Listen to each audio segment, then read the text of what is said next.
Hello, thank you for joining us for the AmeriCorps Grant Aiding Workshop session on performance measures.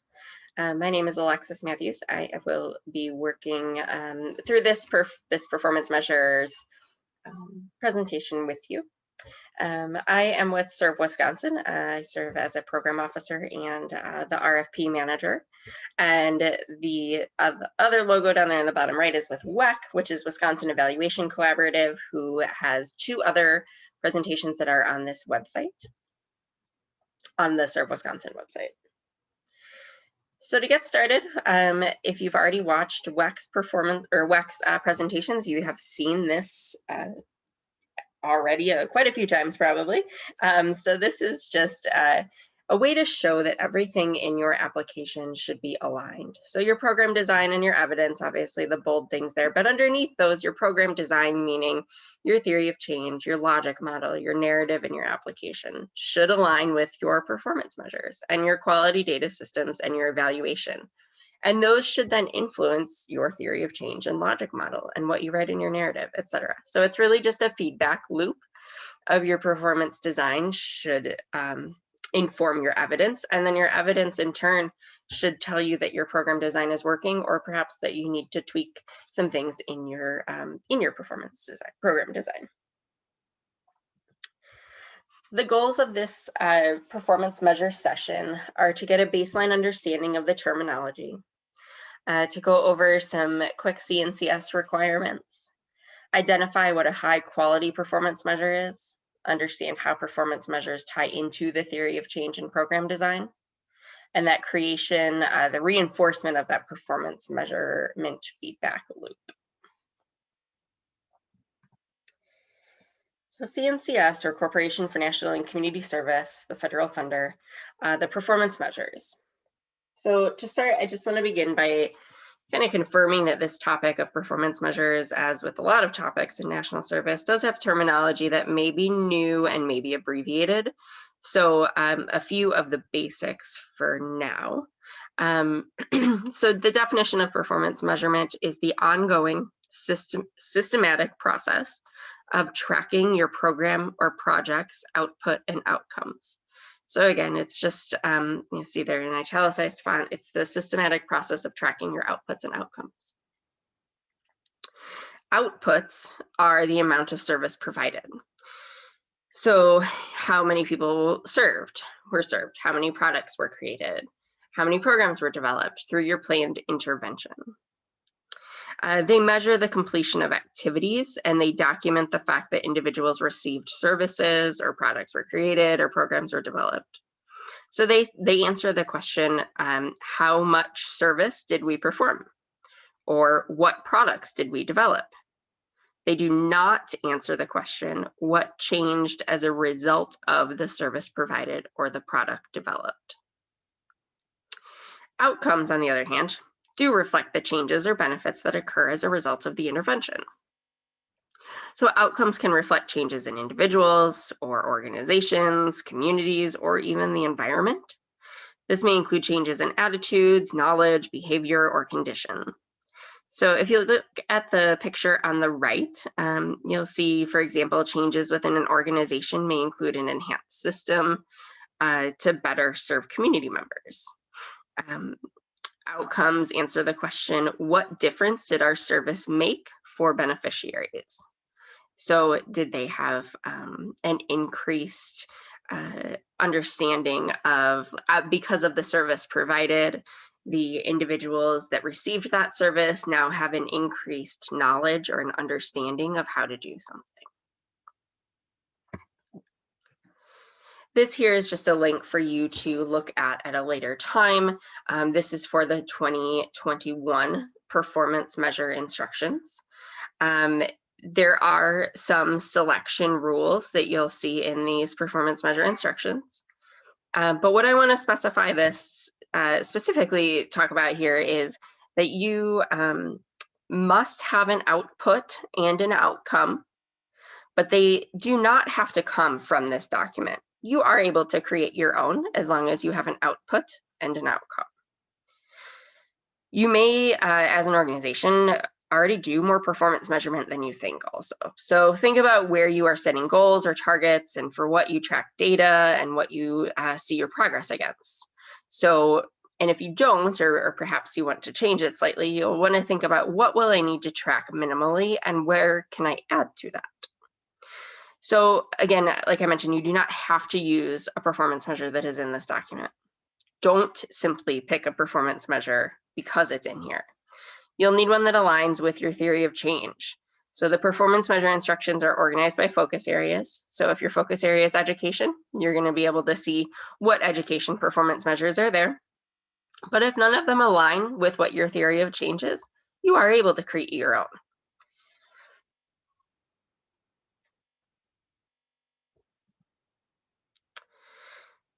Performance measure selection and adjustment.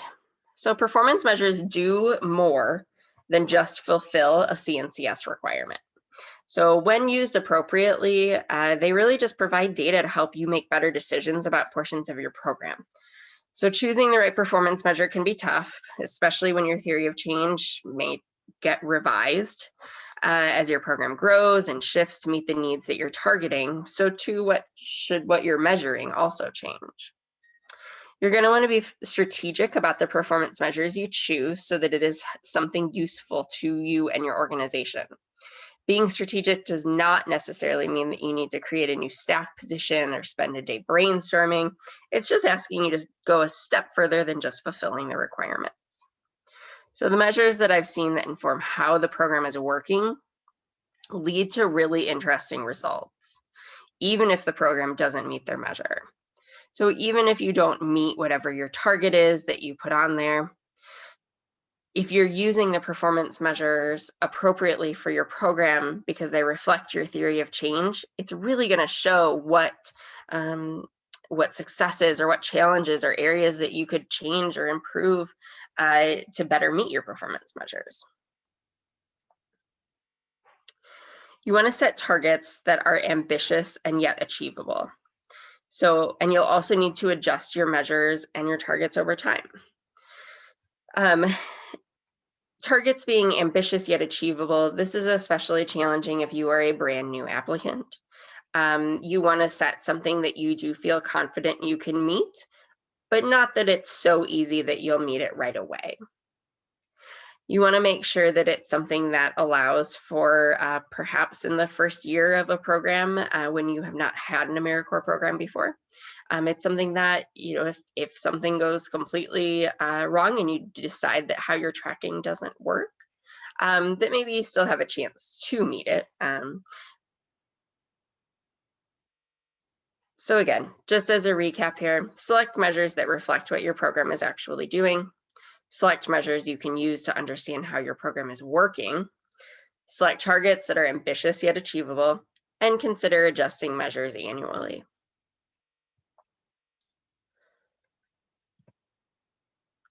Theory of change and performance measures. So the theory of change is the foundation for your performance measures, and an aligned theory of change is the first step to ensuring quality. So after checking the elements of the theory of change for cause and effect relationships, meaning if we do this, it will do this, you next need to look closely at the intended outcome. Is it a high quality outcome? If the intended outcome identified in your theory of change is broad, or you noted more than one outcome, now is the time to focus and specify the outcome more narrowly. If you're planning to select a national performance measure, which is in that document that was a couple slides back and will be again on one of the last slides. If you are planning to select one of those national performance measures, you want to check the fit with the elements of your theory of change. Remember that not all pieces of the theory of change need to be measured with performance measures, and not all components of your member's service needs to be summed up in performance measures. Meaning your program may do a lot more than what you specify in your performance measures, and that's okay. Not everything that you do needs to have a performance measure. Be consistent in your language when using an element pulled from the theory of change into your performance measures. meaning use the same abbreviations if they are, use the same systems, use the same language as far as who you are referring to, all of that. Once you've got a measure identified, we should also be considering alignment within a performance measure. So that means between an output and an outcome. When we talk about an aligned set of performance measures, what we're referring to is that strong link between the output and the outcome. So the outcome results from the output. Remember that an output is the amount of service completed. Again, the output is at the amount of service completed, such as the number of students mentored. Whereas the outcome reflects the changes or benefits that occur as a result of that service activity, such as improved school attendance. Alignment also means that the output you are measuring is produced by the intervention. The output would track the number of youth who are mentored. In addition, an output and outcome measure the same intervention and the same beneficiaries. In other words, everything is aligned. So of those served, how many change? For instance, the output is that 100 children complete the early education program. And the outcome is that 75 of those 100 children have improved numeracy skills. The output establishes the pool of beneficiaries we are looking to change. In that example, the level of success is that 75 out of 100 of the children have improved numeracy skills. And identifying a high quality outcome. You're going to want to zero in on the intended outcome and make sure it is meaningful, again, ambitious yet realistic, and clearly articulates the type of change you hope to see. You should consider a meaningful outcome demonstrates an important or powerful change that's responding to a compelling need. Can you achieve the outcome and measure it? The outcome should be challenging to achieve, yet realistic. You'll need to balance an ambitious outcome with the resources that you have. I want to specify about that achieve the outcome and measure it. Measure it is difficult sometimes, especially right now with things going on with COVID. How are you going to measure it? How are you going to make sure that duplication doesn't happen? Are you able to have unique identifiers without having too much personal identifiable information? And finally, does the outcome clearly reflect the change in attitude, knowledge, behavior, or condition that you hope to see? A couple examples of low quality outcomes are output, tutor 300 middle school students in literacy. And the outcome of this low quality outcome is that middle school students will improve their math test scores. This is low quality because the output is that 300 middle school students are being tutored in literacy, and the outcome is that those students will then improve their math test scores. To make that a high quality outcome, it would be, instead of that middle school students will improve their math test scores, it would be that they would improve their literacy test scores. Another example of a low quality outcome is where if an output is the team will plant 200 trees, outcome, a low quality one, would be the parks will be more beautiful. This is a low quality outcome because the parks will be more beautiful is subjective. This is not something that you can say because we planted 200 trees, the park is now more beautiful. An outcome instead that would be high quality would be something like the team planted 200 trees, and as a result, the park has been improved with 200 trees.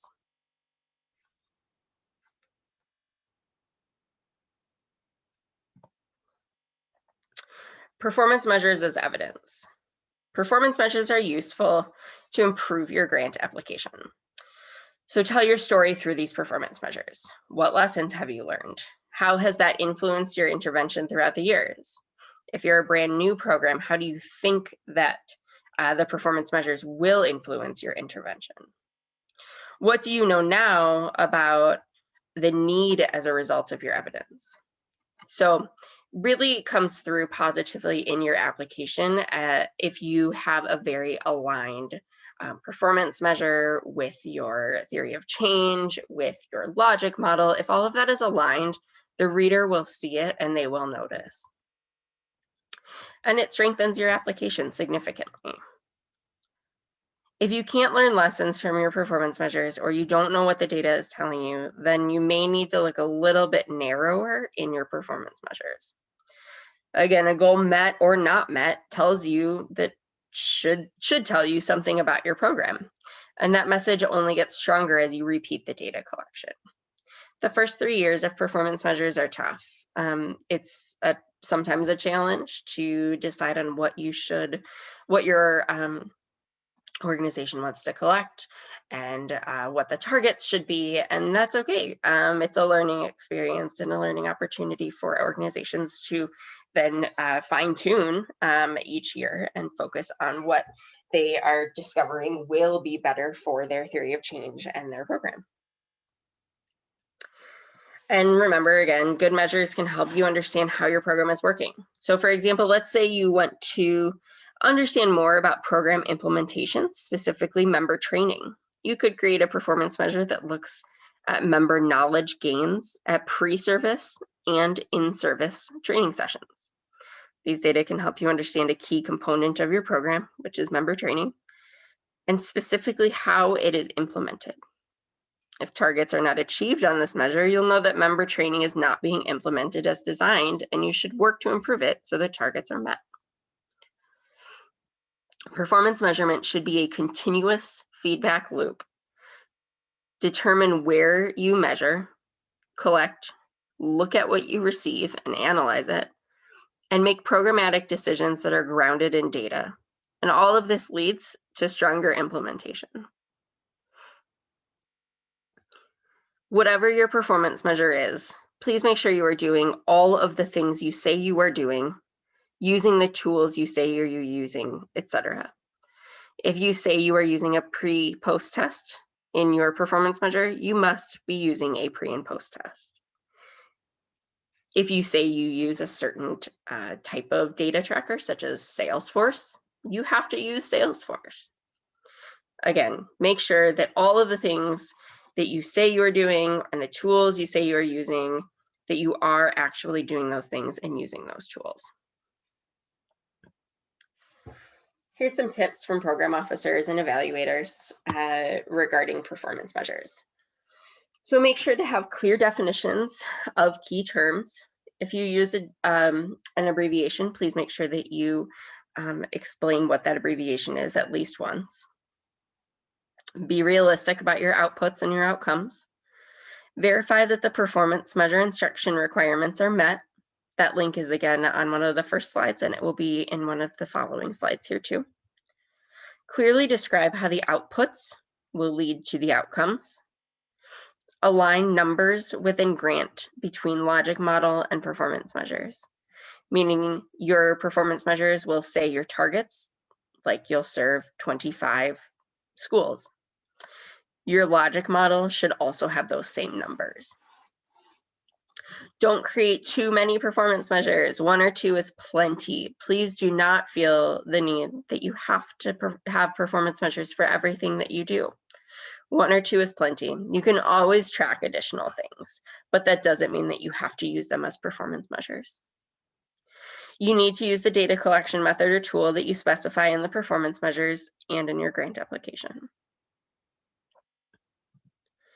Here's 3 resources for you. The first is some CNCS, or Corporation for National and Community Service, performance measure training materials. The second is those 2021 performance measure instructions. And then the third is the performance measures core curriculum, which is some training also. And here is my email. If you have any questions regarding performance measures or the RFP, or if you're interested in applying for a program and would like to talk more, please feel free to reach out to me. I would love to chat with you. And I hope you have found this useful. Performance measures are something that are so specific to each individual program.